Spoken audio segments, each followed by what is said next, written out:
There was a time when phones felt different.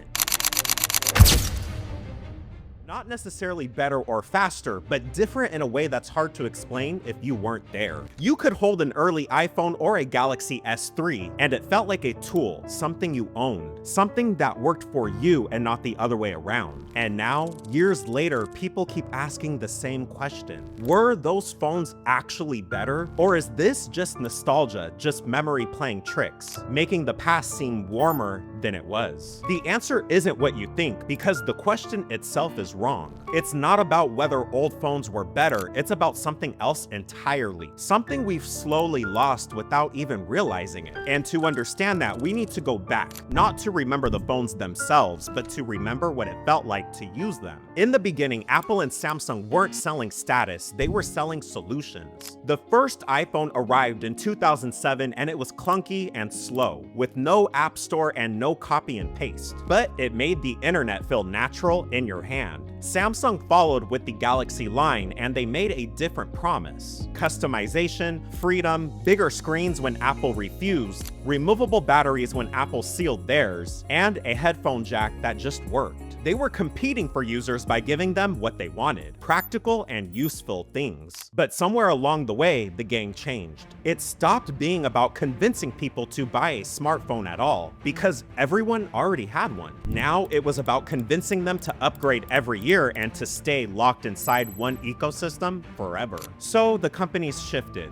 They stopped asking what people needed and started asking what people would pay for. What would make them feel like they were holding something valuable and premium. And that's when the phones started changing in ways that had nothing to do with making life easier. Take the materials. Early iPhones had aluminum backs and Galaxy phones were plastic. And people complained that plastic felt cheap. But that plastic had a purpose. It was light, it didn't shatter when you dropped it, and it didn't need a case. You could hold it without fear. Samsung even made the back removable so you could swap batteries or add storage. It wasn't about luxury, it was about function. Then Apple moved to glass and Samsung followed. Glass backs, glass fronts, metal edges, it felt expensive. It caught the light and it looked beautiful in ads. But glass is fragile, it cracks and it slips out of your hand. So now you need a case, and once you put a case on it, you're not even touching the premium material you paid for. You're touching rubber or silicone. The glass is just hidden underneath, waiting to shatter the one time you take the case off. The design stopped being about how the phone worked in your life, and it started being about how it looked on a shelf or in someone else's hand.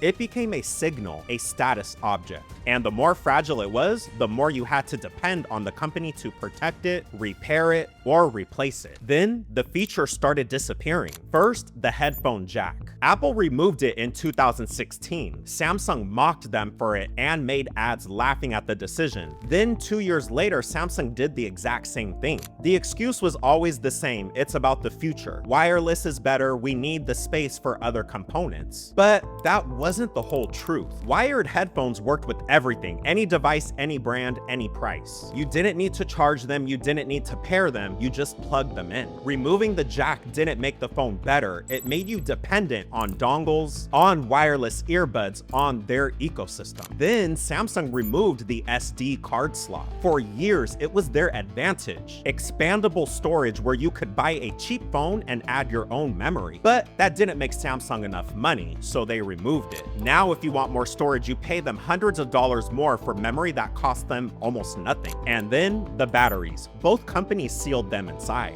You can't swap them at all anymore. When the battery degrades, you either pay for a repair or buy a new phone. It's not a technical limitation, it's a business decision. Every removal followed the same pattern. Take away control, offer a paid solution, and call it progress. And maybe some of it was progress. Maybe wireless earbuds are better for some people. Maybe sealed batteries let them make thinner designs. But ultimately, the choice was gone, and that's what mattered. You couldn't decide for yourself anymore, they decided for you. It's the same story with repairs. On an old Galaxy phone, you could pop off the back and replace the battery yourself. If the screen cracked, you could find a cheap replacement and install it yourself without any special tools. It wasn't always easy, but it was possible. You owned the device and you could fix it. Now, phones are glued together, screws are hidden under warranty stickers, and parts are serialized so that even if you install a genuine component, the phone refuses to recognize it. It throws error messages, disables features, and forces you back to the manufacturer. Apple will charge you half the price of a new phone to replace a back glass panel, and Samsung does the same. And they've built the phones in a way that makes it almost impossible for independent repair shops to compete. They'll say it's about quality, about safety, about protecting users from bad repairs, and maybe there's some truth to that, but mostly it's about control. Of course, they want you to keep coming back to them, paying them, and depending on them. The old phones weren't perfect, they broke too. But when they did,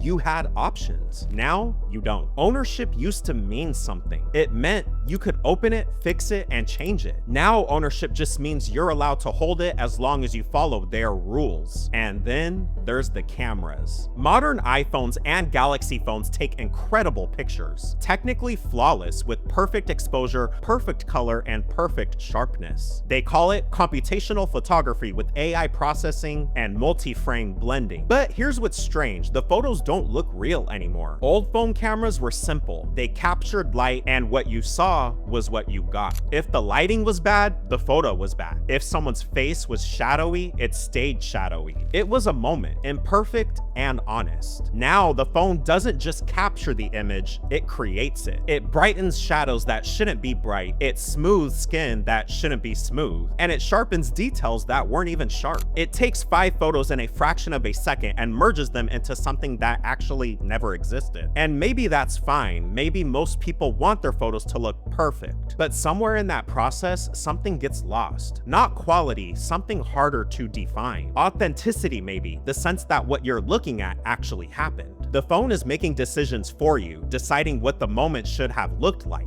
And you don't even realize it's happening. It's not about nostalgia for worse cameras. It's about control again, about whether the phone serves your memory or replaces it. The thing is, iPhones and Galaxy phones are more powerful now than they've ever been. Processors that rival laptops, screens that refresh at 120 times per second, and cameras with tricks that seemed impossible 10 years ago. But most of us aren't using that power. We're texting, scrolling, watching videos, and taking photos. The same things we did on phones from 2012. So why keep upgrading? Why do companies keep pushing more power, more specs, and more features we don't need? It's simple, because the race isn't about us anymore, it's about them. Samsung and Apple aren't competing to make our lives better. They're competing with each other to have a higher number, a better benchmark, and a longer spec sheet. And here we are caught in the middle, convinced that we need the latest model, that last year's phone is somehow obsolete, even though it does everything we need. The old phones didn't have this problem not because they were perfect, but because they existed in a different time. Before the upgrade cycle became a treadmill, before phones became status symbols, and before we started judging each other by what we carried in our pockets. So here's the real answer, the one that actually matters.